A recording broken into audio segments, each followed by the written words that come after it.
Be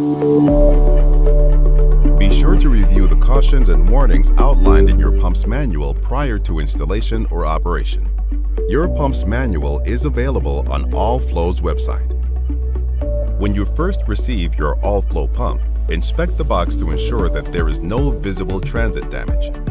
Prior to installation, prepare the pump by tightening the fasteners according to the torque specifications listed in the IOM.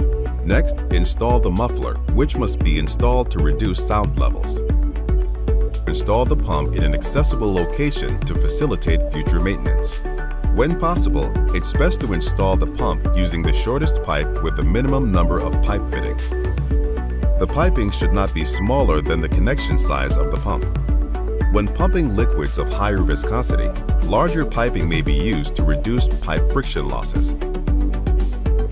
It's recommended to use flexible hoses or connections between the pump and rigid piping to assist in minimizing pump vibration. All of the piping should be supported independently of the pump. The piping should be reinforced, non-collapsible, and capable of high vacuum service. While all pumps can pass solids, you should use a strainer on the pump's intake to ensure that the pump's rated solids capacity is not exceeded. Periodically, inspect the strainer for clogs. Clogs can lower performance and accelerate diaphragm wear. 3 types of pump installation include suction lift, when the pump is installed above the fluid line. Ensure that the suction dry lift capability of the pump exceeds the height difference. Note: be sure to take the specific gravity of fluid into account. Flooded suction, when the pump is installed below fluid line. Ensure there is a valve installed between the pump inlet and the tank to protect the pump from inlet fluid pressure exceeding 10 psig. Submersible, when the pump is installed inside the tank. Ensure that the air exhaust is piped to the atmosphere prior to a submerged installation. Every pump location should have an air line large enough to supply the volume of air necessary to achieve the desired flow rate. The air should be dry and free from debris to prevent damaging the pump's air valve. For best results, the installation should use a 5-micron air filter, air valve, and pressure regulator. The air filter will help eliminate potential pipeline contaminants. Do not exceed the pump's maximum operating pressure of 120 psig, 8.3 bar. For applications where the effects of pulsation should be reduced, a pulsation dampener can be installed on the discharge side of the pump to help provide a smoother discharge flow.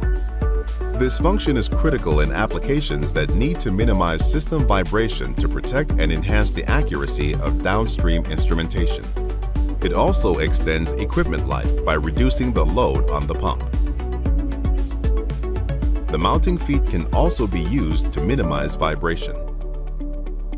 Pressure gauges are recommended on both the inlet or suction side of the pump and the discharge side of the pump to confirm pressure.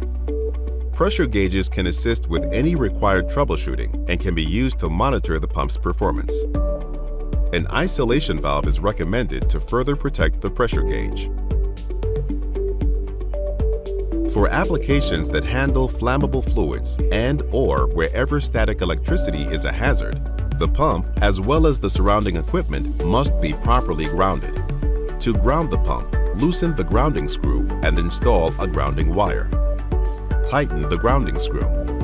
The wire should be a 12-gauge wire or larger. Connect the other end of the wire to a true earth ground. The equipment must be grounded to achieve ATEX rating displayed on the pump's tag. It is recommended to configure the pump with the grounding lug option. For metering and dispensing applications, some all-flow pumps can be configured with a solenoid pulse control that integrates the pump with external controls, such as an industrial PLC.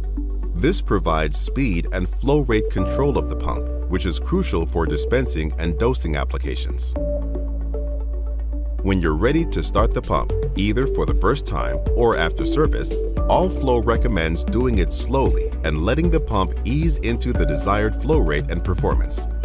This reduces the load on the pump, extending the life of the equipment and components. It is also recommended to inspect and tighten the fasteners to the proper torque values every 3 months. You should periodically perform a visual inspection until a service schedule is created. For more information on how to properly install your all-flow AOD pump, be sure to review the pump's manual at psgdover.com